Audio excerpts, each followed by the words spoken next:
Hello, I am Professor Kadse JJ from late Pushpadevi Patil Arts and Science College, Risod, Washim, and this is the 8th lecture for BSc second year student on molecular biology. And today we are going to discuss a very important topic, that is replication of DNA. In the previous lecture, we have discussed about the introduction of replication, but in today's lecture we will going to discuss more detail about the replication of DNA. So let's begin with the replication.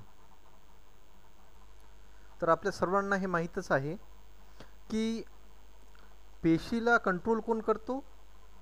Nucleus. न्यूक्लियसमध्ये काय आहे? DNA.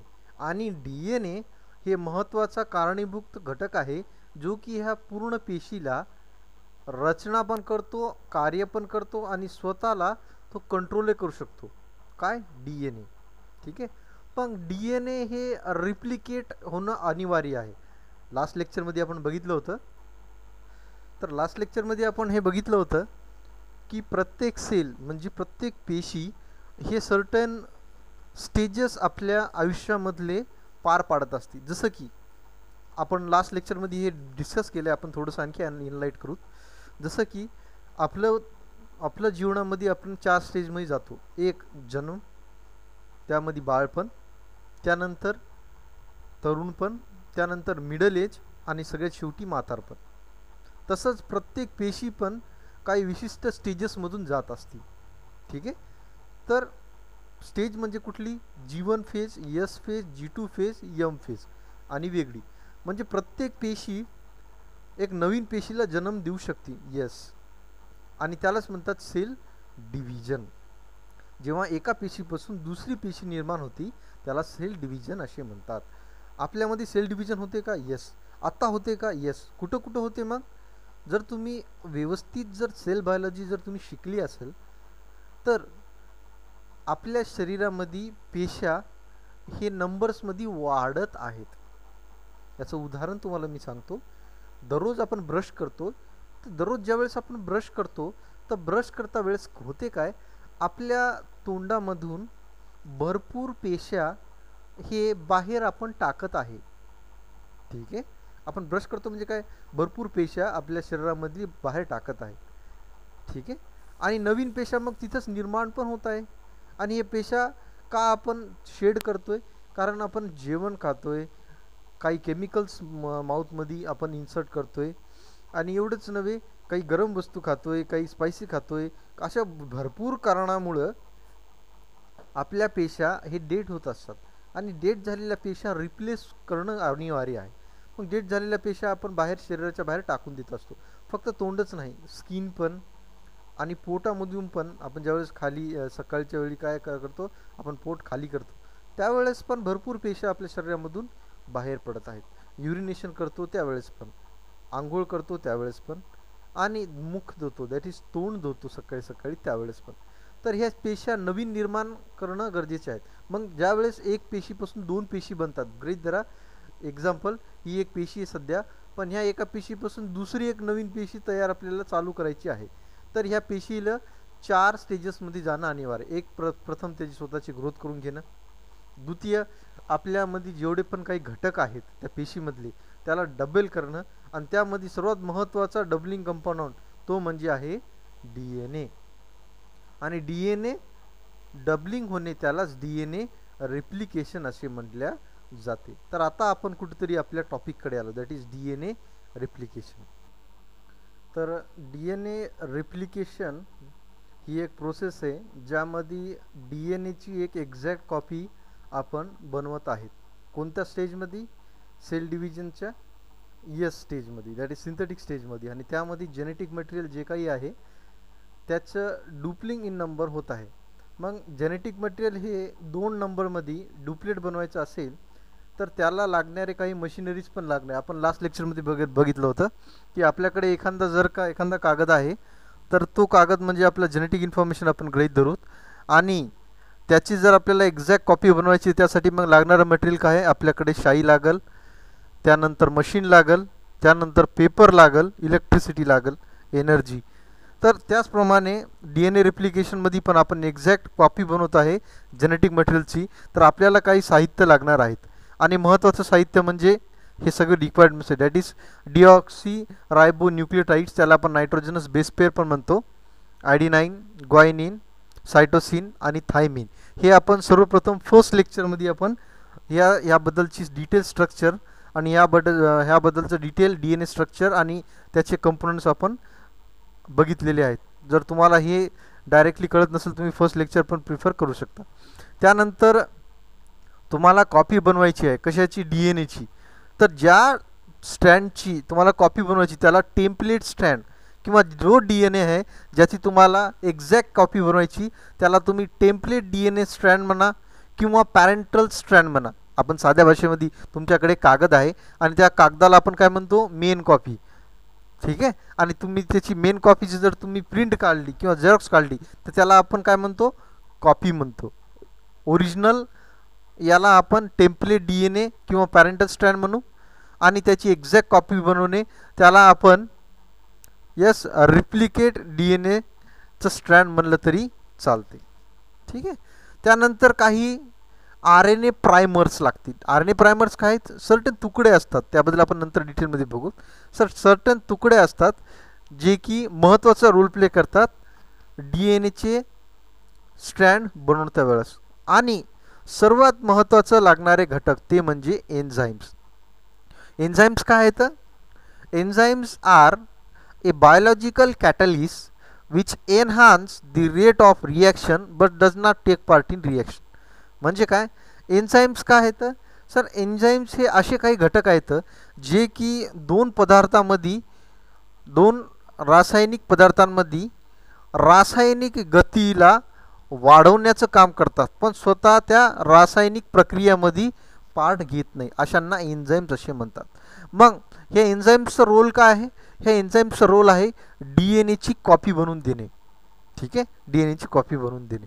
ठीक आहे. मग copy म्हणजे just for example हे enzymes काय करतील, ह्या न्यूक्लियोटाइड्सला ह्या डी एन ए स्ट्रँडला रीड करून ह्या न्यूक्लियोटाइड्स ॲड करतील आणि एक नवीन डी एन ए स्ट्रँड बनवून देतील. म्हणजे महत्त्वाचं मशिनरी कोण आहे, एन्झाईम्स. ठीक आहे. मग कुठले एन्झाईम्स महत्त्वाचे आहेत डी एन ए रेप्लिकेशनसाठी, तर डी एन ए रेप्लिकेशनसाठी डी एन एची कॉपी बनवायची तर डी एन एची कॉपी बनवून कोण देणार, डी एन ए पॉलिमरेज, महत्त्वाचं enzyme. Next primase, next helicase, त्यानंतर D N A ligase, topoisomerase आणि सिंगल स्टँडर्ड बाइंडिंग प्रोटीन. तर सर्वात महत्त्वाचे हे 6 डी एन ए रेप्लिकेशन प्रोसेसमध्ये लागणारे एन्झाईम्स आहेत. कुठले, D N A polymerase, primase, helicase, D N A ligase, topoisomerase आणि सिंगल स्टँडर्ड बाइंडिंग प्रोटीन्स. तर आता आपल्याला कळालं आहे की डी एन ए रेप्लिकेशन म्हणजे डी एन एची एक्झॅक्ट कॉपी बनवणे. त्यासाठी लागणारे काही घटक ते म्हणजे डिऑक्सी रायबो न्यूक्लियोटाइड्स, त्याला नायट्रोजनस बेस पेअर म्हणू, एक original D N A template strand, R N A polymerase आणि D N A replicative enzymes. हे सर्वात महत्त्वाचे घटक आहेत एका डी एन एची कॉपी बनवण्यासाठी. ठीक आहे. आता जर ओव्हरऑल रिप्लिकेशन प्रोसेस आपण म्हणलं म्हणजे काय, डी एन एची कॉपी करण्याची प्रक्रिया, तर ही डी एन एची एक्झॅक्ट कॉपी करण्याची जी प्रक्रिया आहे याला आपण 3 स्टेजमध्ये डिवाइड करू शकतो. Number first initiation, number second elongation and number third is termination. म्हणजे ओव्हरऑल डी एन एची कॉपी बनवण्याची जी प्रक्रिया आहे त्याला आपण 3 गटामध्ये विभाजन केलेलं आहे. Number first initiation. तर इनिशिएशन प्रोसेसमध्ये काय होते यामध्ये आपण डिटेलमध्ये बघूत. आता इनिशिएशन स्टेजमध्ये काय काय असते, इनिशिएशन स्टेजमध्ये सर्वप्रथम इनिशिएशन स्टेज सुरू व्हायच्या अगोदर काही ठराविक जागा ही निवडली जाते. जस्ट फॉर एक्झाम्पल सर, तुम्हाला जर का कुठलीही एखादी बिल्डिंग वगैरे बनवायची आहे तर तुम्ही सर्वप्रथम एक प्लॉट घेता, कुठली तरी सुरुवात होती प्लॉट घेण्यापासून. ठीक आहे. त्याच पद्धतीने तुम्हाला जर का रेप्लिकेशन करायचं आहे तर रेप्लिकेशन प्रोसेसला पण कुठली तरी सुरुवात होणं गरजेचं आहे. मग ही सुरुवात होण्यासाठी ओरिजिन ऑफ रिप्लिकेशन हे होणं गरजेचं आहे, म्हणजे कुठून तरी सुरुवात होणं गरजेचं आहे. सांगतो, ही जी इमेज तुम्ही आज आता बघत आहे स्क्रीनवर बघा, हे जे डी एन ए स्ट्रँड आहे, हा डी एन ए स्ट्रँडमध्ये कुठून तरी ह्या बाजूनं रिप्लिकेशनची सुरुवात होत आहे.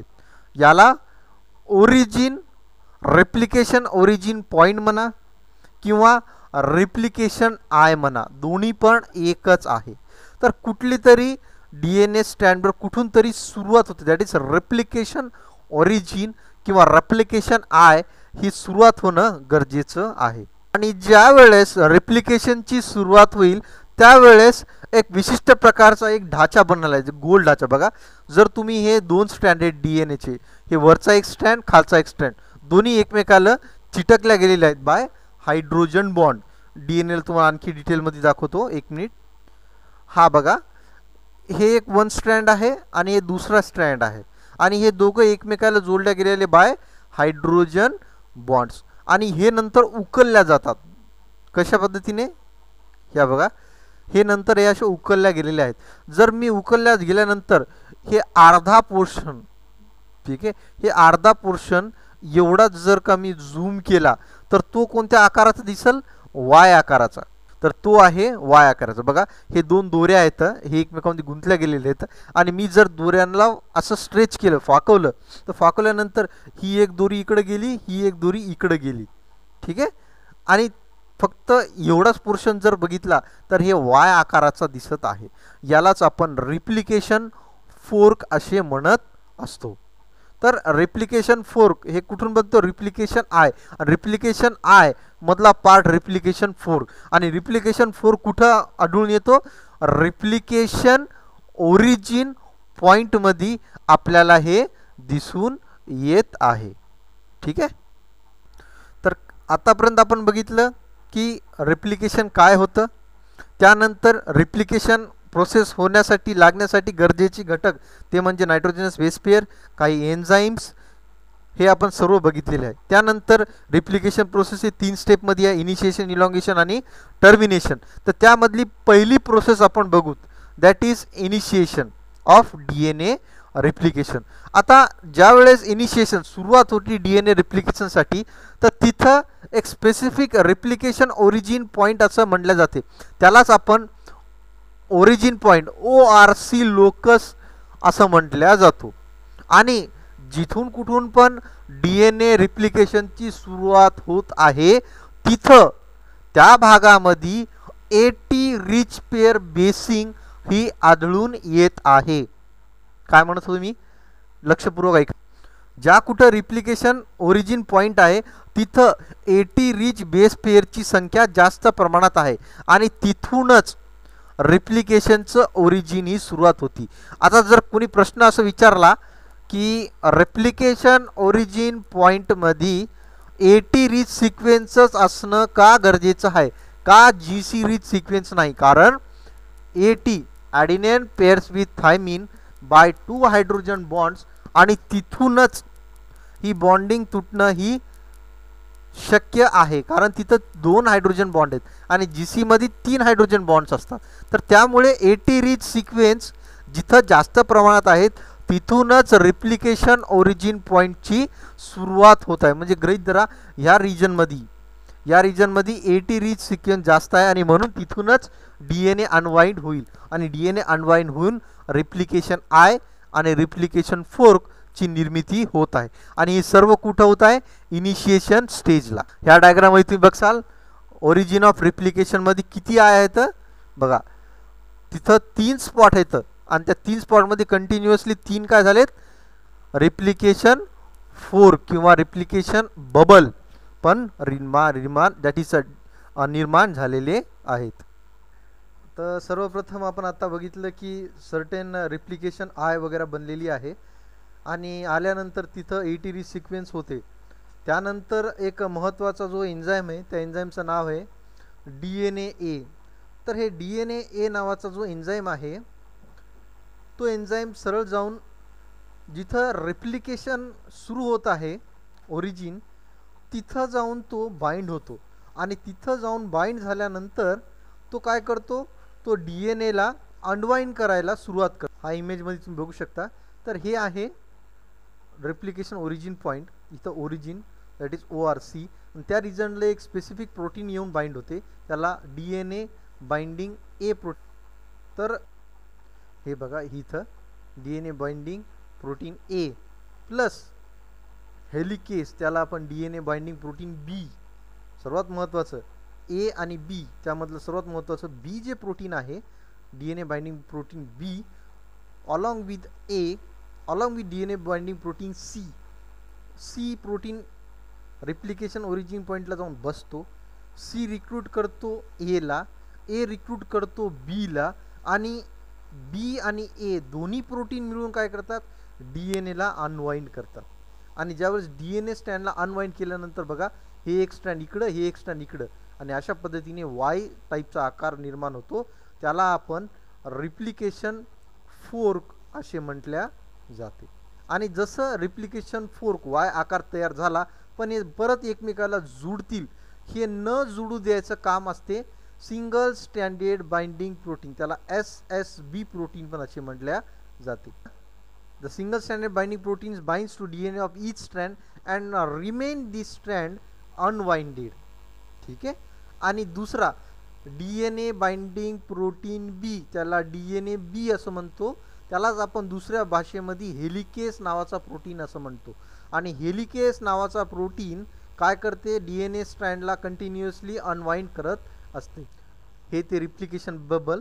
आणि इथं तो एन्झाईम आतमध्ये शिरतो आणि कंटिन्युअसली काय करतो, DNAला अनवाइंड करतो. DNAला अनवाइंड केल्यानंतर काय तुम्ही बघा, ज्यावेळेस खूप गुंतलेला अशी एखादी दोरी असेल बघा, नारळाची दोरी, तुम्ही जर इथं आता कंटिन्युअसली याला ओपन करत असाल तर ह्या टोकाला तिथं ती आणखी गच्च होत राहते. ठीक आहे, आणखी ती गच्च होत राहते. आणि हे जे टाईटनेस पण आहे त्याला आपण कॉइलिंग म्हणतो, दॅट इज सुपर कॉइलिंग. आणि ही जी कॉइलिंग आहे त्याच्यावर ताण पडत असतो. आणि ह्या ताणाला जर का कमी करायचं असेल, इझिली याला अनवाइंड करायचं असेल, तर समोरून हे ताण कमी करणं गरजेचं आहे. आणि हे ताण कमी करून द्यायचं काम टोपोआयसोमरेस नावाचे एन्झाईम्स करत असतात. ठीक आहे. आणि अशा पद्धतीने DNA कंटिन्युअसली अनवाइंडिंग होतो आणि रिप्लिकेशन फोर्क असे म्हटल्या जाते. हे जे डायग्राम आहे बघा, continuously helicase that is DNA B binding protein unwind करत आहे. अनवाइंड म्हणजे हायड्रोजन बॉन्ड्स ब्रेक करत आहे. हायड्रोजन बॉन्ड्स ब्रेक केल्यामुळं हे एक स्टँड इकडे गेला, एक स्टँड इकडे गेला, हे परत न जुडा म्हणून सिंगल स्टँडर्ड बाइंडिंग प्रोटीन. आणि याला लागते ऊर्जा, ऊर्जा in the form of ATP. आणि याचं ताण जे आहे समोरची, हे कंटिन्युअसली इकडून आपण उकलत आहे, तिकडं जे ताण आहे ताण कमी करून करायचं काम आहे टोपोआयसोमरेसचं. आणि अशा पद्धतीने initiation stage of replication is completely going on. तर आजच्या आपल्या लेक्चरमध्ये आपण DNA रिप्लिकेशन प्रोसेसला लागणारे रिक्वायरमेंट्स बघितले. त्यानंतर DNA रिप्लिकेशनमध्ये लागणारे काही एन्झाईम्स, महत्त्वाचे एन्झाईम्स, तो म्हणजे टोपोआयसोमरेज, DNA ए बाइंडिंग प्रोटीन, DNA बी बाइंडिंग प्रोटीन आणि सिंगल स्टँडर्ड बाइंडिंग प्रोटीन काय आहेत आणि त्यांचं काम काय आहे ते इनिशिएशन स्टेजमध्ये. DNA रिप्लिकेशनचे 3 प्रोसेसचे 3 स्टेज आहेत, इनिशिएशन, इलॉंगेशन, टर्मिनेशन. आणि आज आपण DNA रिप्लिकेशनची इनिशिएशन स्टेज ही डिटेलमध्ये बघितलेली आहे. नेक्स्ट स्टेजमध्ये आपण DNA इलॉंगेशन हे स्टेपवर डिटेलमध्ये चर्चा करणार आहे. So thank you.